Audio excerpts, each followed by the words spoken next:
morning, church.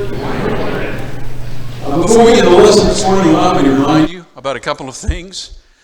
First of all, we did take up our Orphan Sunday contribution last Sunday, and I know a number of you were out of town. If you want to participate in that, and I hope you do, if you'll get your check for that effort to one of the elders or to myself, we'll be sure that it goes to that fund for Orphans Lifeline International. Last week, you gave about $9,000, and you certainly are to be commended for that. It's a wonderful, wonderful work, life-changing work in reaching out and caring for orphans literally all over the world. Secondly, please don't forget tonight we'll have our Connect groups. Hope you're part of a Connect group. If you're not, please, Steve, and get connected. We're going to be continuing to talk about the paradoxes that we find in Scripture. And the one tonight, we'll be talking about how you find freedom when you become a bond slave to Christ. And we'll talk about that. It's a fascinating and a beautiful concept. I want to continue our discussion of raising whole children in a broken world. And this morning, what I want us to focus on is the importance of teaching the life-changing power of consequences. As we talked about last week, as parents, it's our divine responsibility, given to us by God, to discipline our kids. In Proverbs chapter 3, verses 11 and 12, the writer of Proverbs, Solomon, writes, "My son, do not despise the Lord's discipline, or be weary of his reproof. For the Lord reproves whom he loves, as a father the son in whom he delights." I think it's important to note here that the wisdom of God equates discipline with love. Now, we live in a world that just doesn't get that a lot of the time. Many times they equate any kind of discipline with punishment. And as we talked about, and I'm not going to go back over that, discipline and punishment are two entirely different things. Discipline is designed to allow a child to grow and develop and flourish and live a full life. Punishment is, you've embarrassed me, you've made me angry, and so I am going to get back at you. There's a world of difference between discipline and punishment. And I think, again, it's important to hear the writer of Proverbs say, hey, God loves you, and it's because he loves you that he's going to discipline you. And if you love your children, you're going to discipline them. One of the important ways in which we can discipline our children is by seeing to it that they learn from the consequences of good and bad behavior. The fact of the matter is that the quality of your life today is a reflection of the sum total of of the choices you have made, good and bad. You know, we go out to Taft, to Just Done, and to Eddie Warrior, and we go out and we visit hundreds of people who have done what? They have made some lousy choices in life, haven't they? And now they're facing the consequences of that. I was talking to a really good friend of mine. He's been a friend for a long, long time this week. And he has made some awful choices in his life. It's broken up his marriage. It's alienated his children from him. He has grandchildren he's never seen.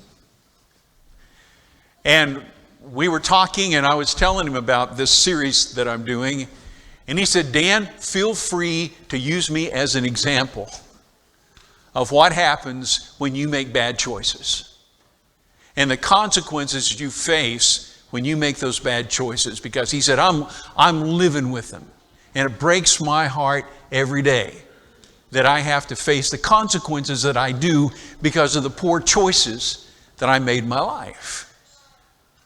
At the same time, if you make good choices and your life reflects the consequences of those good choices, there's lots of blessings associated with that. I made a really quick trip down to Lubbock Thursday, came back Friday, preached the funeral for one of my former elders at Sunset on Friday, Riley Turner. Riley had reached the age of 88 when he passed away, and there were several hundred people at the funeral. They were there to celebrate Riley's life and the influence that he had had on so many people in such a beautiful, beautiful way. And to me, here's a man who just epitomizes, here's what happens when you make good choices in life. When you put God and others first, and you really try to serve and make a difference in people's lives. And he did. And there were all these people there to honor his memory because of that. Choices have consequences. And it's so important that our children learn that. Now, how are we going to go about that? Well, I want us to think, first of all, just for a moment, about our Heavenly Father's use of consequences. How has God used consequences? Well, back in the Garden of Eden, what did he tell Adam and Eve right off the bat? There's a tree in the middle of the garden. It's called the tree of the knowledge of good and evil. In the day that you eat thereof, what? You shall surely die. He clearly enunciates the consequences, doesn't he? And he gives them a choice. They can choose to eat or choose not to eat. But they know the consequences. They eat, and what happens? They're booted out of the garden, and they begin the process of what we know as physical death.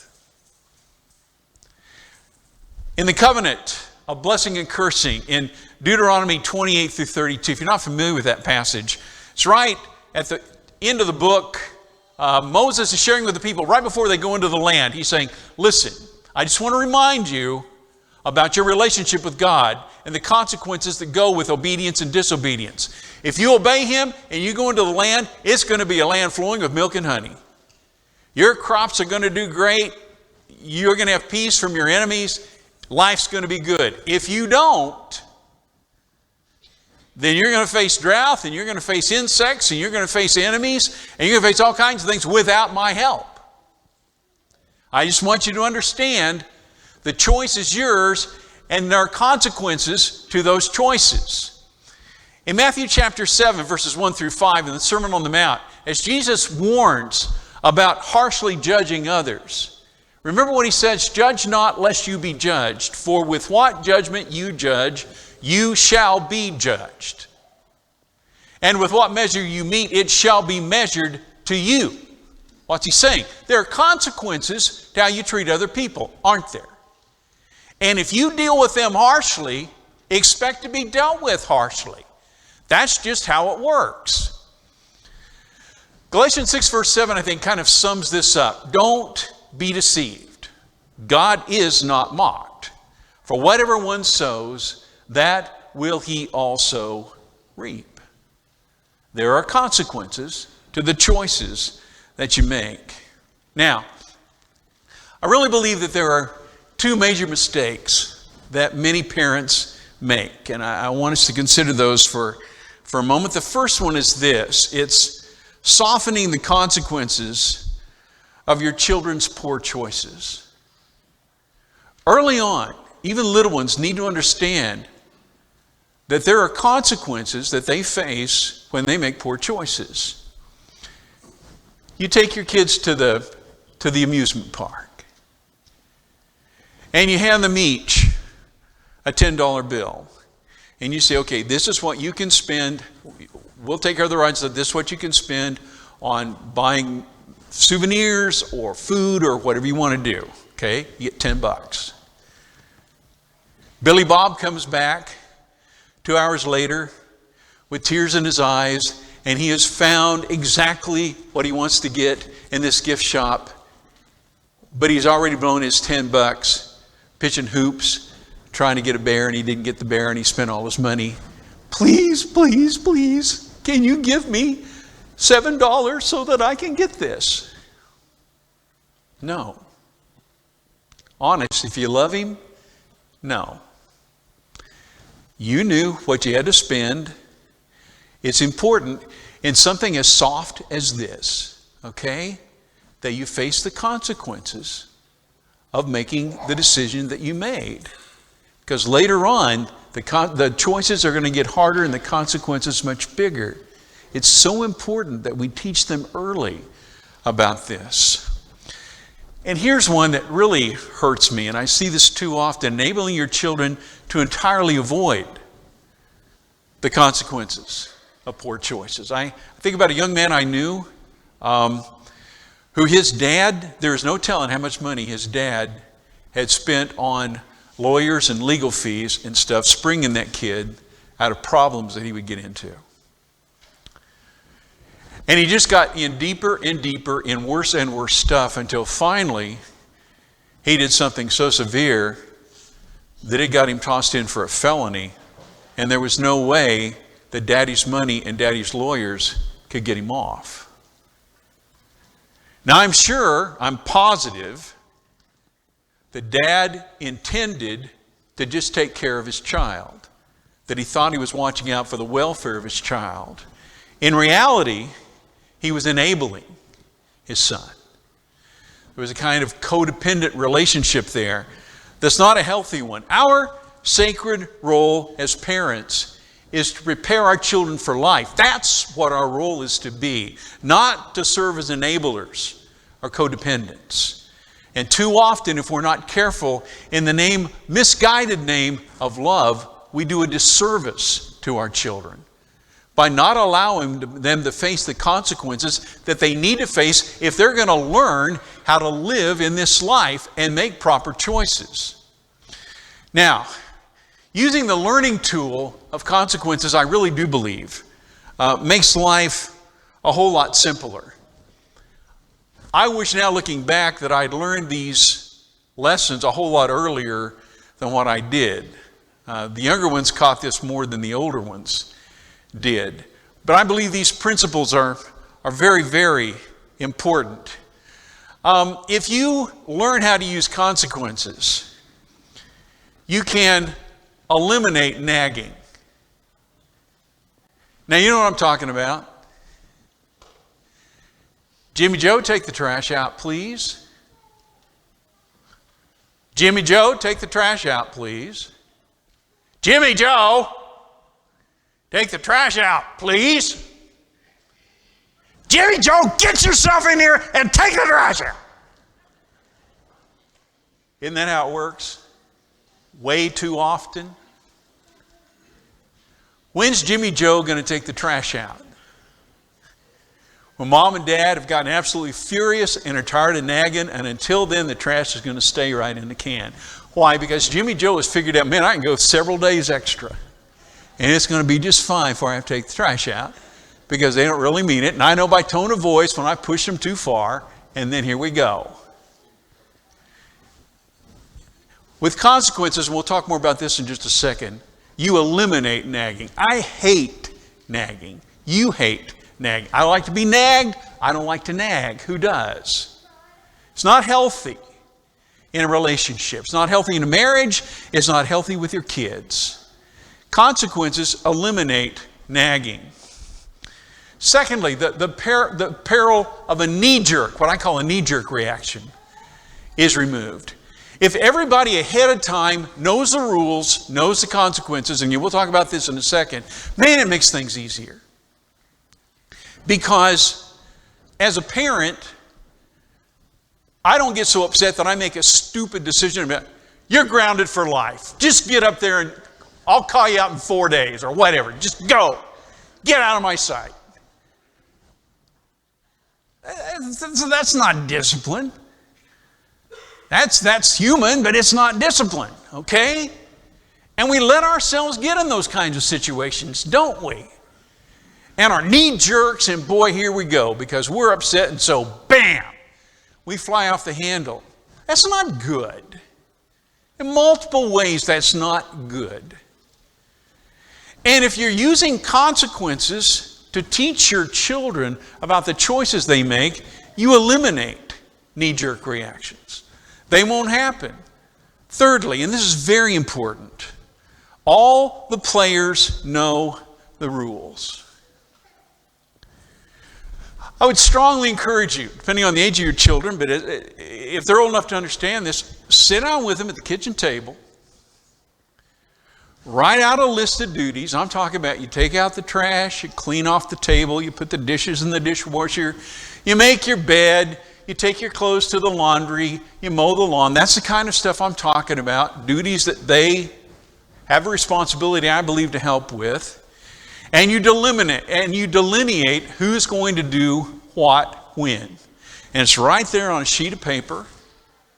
And it's also clear, if you do this, this, and this, then here are the privileges that you enjoy. Here's the allowance that you'll get. You can go to this ball game. You can watch this movie. You can go on this date. This kind of thing. And it's clear. Everybody understands what's expected and what the privileges are if those responsibilities are carried out, and what the penalties are if they're not carried out. And then mom signs it, dad sign it, and every kid signs it. And then you stick it up on the refrigerator, and there is house law right there. And everybody understands what the house rules are because everybody was in on the negotiations. Everybody agreed to them. Now, why is that important? Well, let's talk about it now. Some practical examples. Now, this one kind of goes past that, and I've used this before several years ago, but I just love this one because this really drives home, I think, how consequences can be used to teach some important lessons. We talked about showing proper respect. And I went through it when I was a teenager. Most of us do. We go through this period where our parents just aren't very smart. And we just know more than they do. And they just need to grow up and wake up because we've got it figured out and they just haven't got it figured out yet.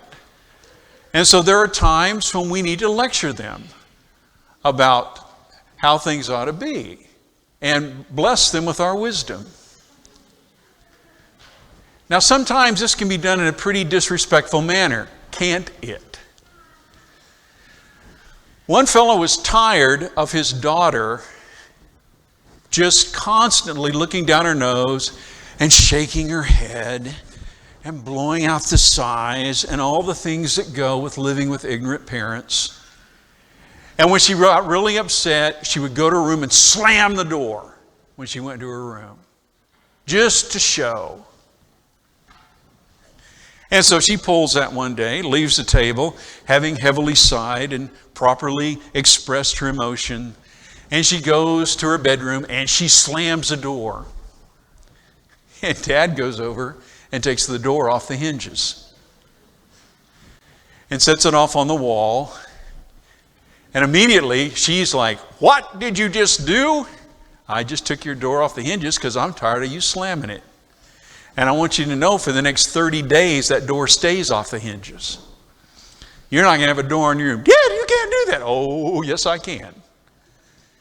And you got no door on your room for the next 30 days. And every time you address us in a disrespectful way, the next time you toss your hair and blow air out of your nose like you're doing, it's an extra week that door is not going to be on that room. Do you understand?"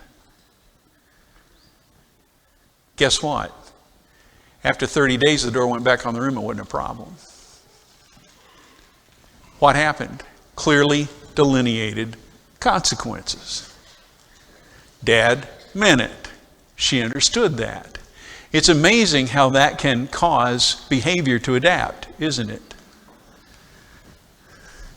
Carrying out assigned task. I already talked about the whole trash thing, but this is important. Okay, on Tuesday, the trash man comes.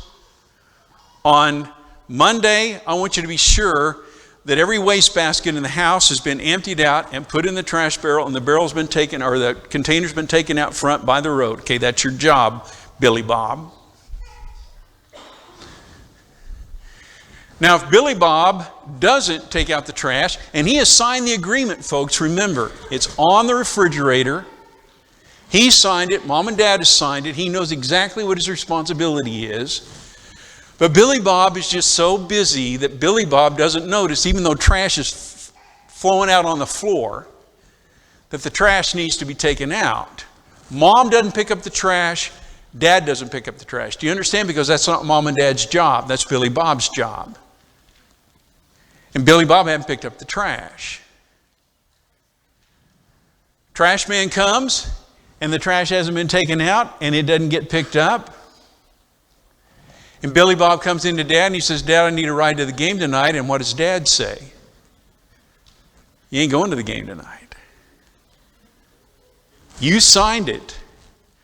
You don't do your job, you don't get to go to the ball game. Oh, no, surely not. Oh, yeah, surely.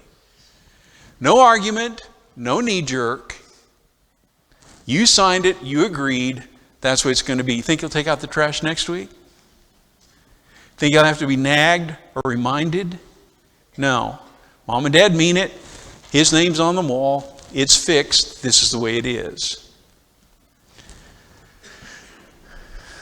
Observing parental guidelines, curfews. I think also, this is another thing. You need to sit down if you've got kids that are old enough to date or go out, and you've got their name on the line. You negotiate 11 o'clock, 12, whatever it is. And so here comes Sally Sue. Her curfew is 12 o'clock, and Sally Sue comes in at 12:10. Why did Sally Sue come in at 12:10? Probably just to see if you meant it.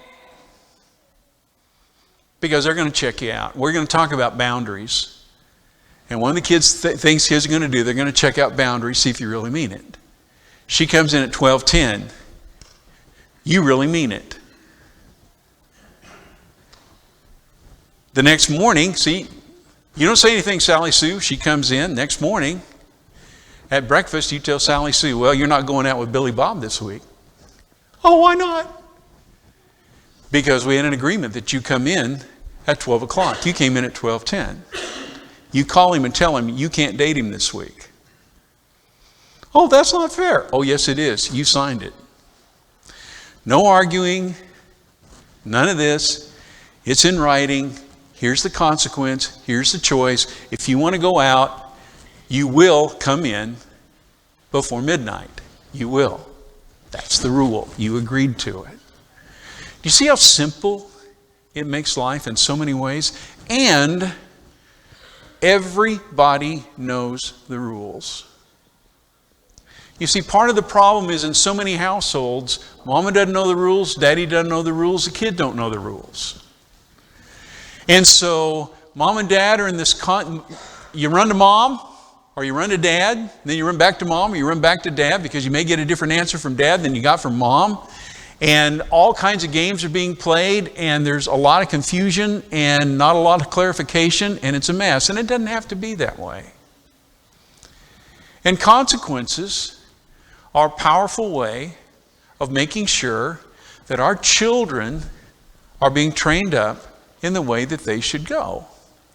Because, again, in real life, they get out in the real world and their boss isn't going to play games. And their boss isn't going to listen to excuses, is he? Their boss is going to hold their feet to the fire, and if they don't perform like they've agreed to perform, what's he going to do? He's going to fire them. And they're going to find out real quick that it is a cold, cruel world if you decide you're above the rules or don't have to play by the rules. As we've talked about, that's why as parents it's so important that we be proxies for the world, and in a loving environment we prepare our children to live in the real world in a way in which they'll function and function well. I'd like to end this with a quote from Jordan Peterson. He's written a book called 12 Rules for Life, which is just a great, great book. But listen to what he says about what we've just been talking about. Clear rules make for secure children and calm, rational parents. Clear principles of discipline and punishment balance mercy and justice so that social development and psychological maturity can be optimally promoted. You're training them up in the way they should go. Clear rules and proper discipline help the child and the family and society establish, maintain, and expand the order that is all that protects us from chaos and the terrors of the underworld. where everything is uncertain, anxiety-provoking, hopeless, and depressing, there are no greater gifts that a committed and courageous parent can bestow. He's absolutely right. Give your children the gift. Notice how many times he uses the word clear. Give your children the gift of clarity. And use consequences to train them up in the way they should go. And to teach them how to live as productive, godly people in this world. Now, God gave us rules, didn't He? And has He explained the consequences to us about breaking those rules? He sure has. How many of us have broken the rules? That's why Jesus came, didn't He? To pay the price for our sins, for God to show us His grace and His mercy by giving His Son so that in spite of breaking the rules, we could have life. Now, the fact of the matter is, you and I both know that in this world, the closer we adhere to the rules that God has given to us in regard to how we are to live, the happier and more fulfilled our lives are going to be. I don't think there's any question about that. The more we stray from those rules, the more difficult and heartbreaking at times life can be. But God's love is reflected toward us in the grace that He shows to us, the gift of His Son, and the fact that He tells you and tells me, I am going to see to it that you don't have to face the consequences, ultimately, of your sins. You don't have to pay the price. My Son will pay that price for you. What I ask of you is that you trust me enough to give your life to me and place your future in my hands and follow my will. When you're baptized into Christ, that's exactly what you're doing. You're placing your life in God's hands. You're saying, I trust you to take care of what I can't. I trust you to cleanse me and make me whole in a way I can never do. And that is a gift that is absolutely beyond value. This morning, if you're ready to accept that gift, or if we can help you in any way, won't you come while we stand and while we sing? Pierce my ear, O Lord my God. Take me to your door. This